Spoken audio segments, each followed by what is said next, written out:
welcome to Jimbosworld episode 2, my episode on Fremantle. Next station, North Fremantle.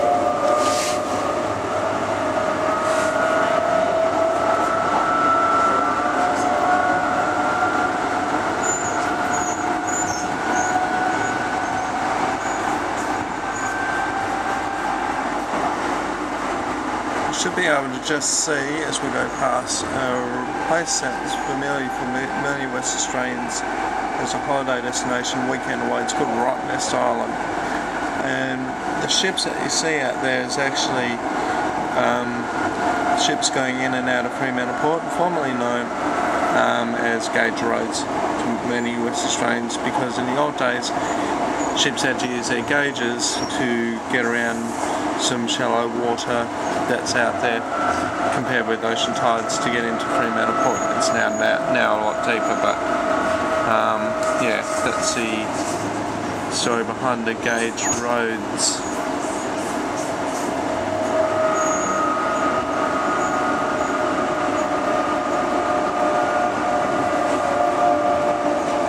Quite pretty.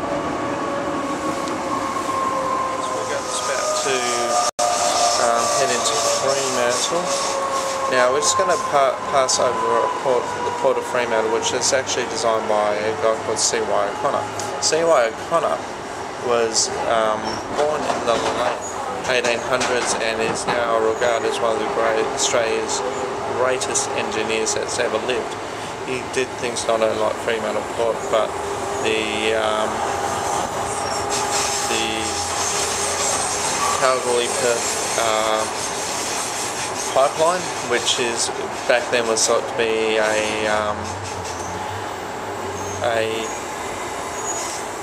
thing that would never take off, or would never work.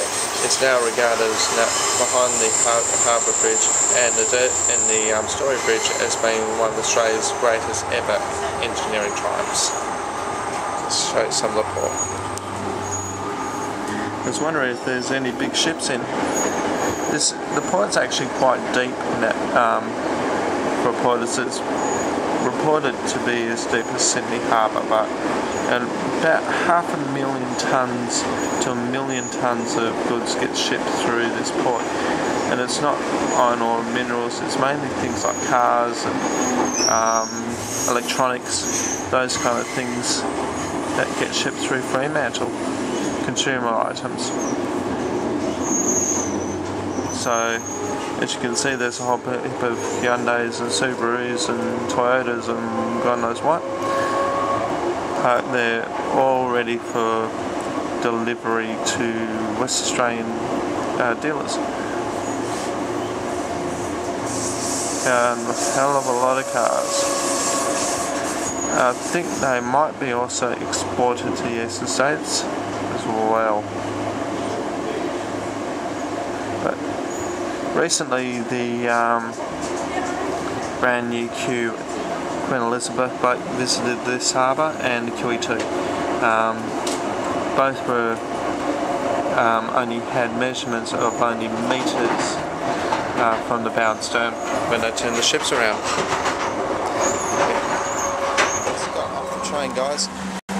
We're at the Fremantle train station, which is actually an Art Deco building, built early last century. Now, skiing across the road. Perth has had for many years this ingenious system of a smart rider. I don't know if you can see it properly there, but the smart rider has been in operation since 2007, and it's a simple tag-on tag-off system. Brilliant. You don't need to have cash, you just tag on tag off, and you just recharge by either paying money into a vending machine or charging through your bank account. Ingenious. Just walking down one of the main streets of Fremantle now. For those of you that were born in before 1980s, the early 1980s, would remember that Fremantle hosted the America's Cup. Now this was the first time that the America's Cup was actually held out of the United States, so this is actually it's a big thing, because it had been in the held at Newport, Rhode Island for about 132 years. Now it's raced all over the world, but Perth, Fremantle, the first place outside the United States to actually host the event. A lot of the buildings where the boats were have actually gone, because there only were temporary structures built for the race, but the whole place was done up in the 80s, and now it's still a major tourist attraction for Perth. It's a little bit gloomy, so it doesn't seem to be many people out today, but I just thought I'd bring you guys down here to at least see the place, and also on the other side of Fremantle,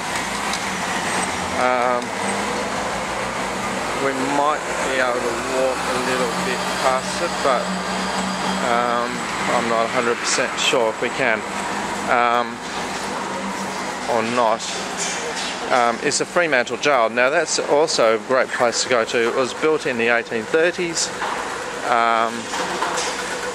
as Fremantle was Western Australia's first penal colony.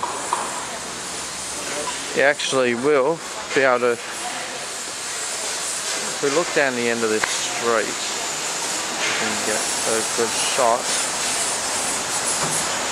is the Roundhouse, which was actually Western Australia's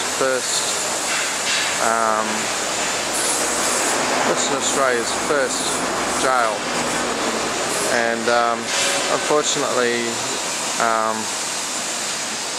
I think it's actually closed at the moment for renovations and that kind of thing to keep the place up to standard. But people like, okay guys, this is, as I said before, this is literally a very quick walk into it, because I haven't had any lunch. I'm starving, so I'm just going to wrap this, do a very quick walk down here around Fremantle and grab something to eat in the next few minutes.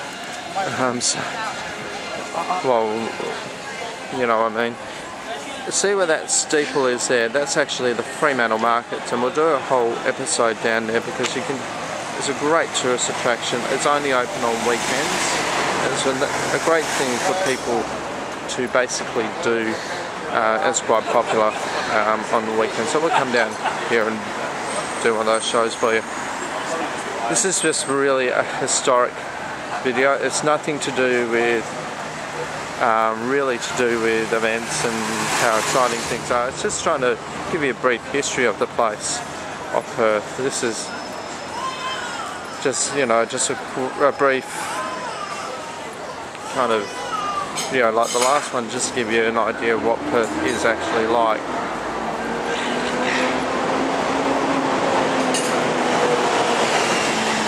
And if you come to Fremantle, there's also a free cat service mainly for tourists and locals to get around. And there we go guys, let's walk down a little bit further down High Street, and we've got the back of the Fremantle Prison.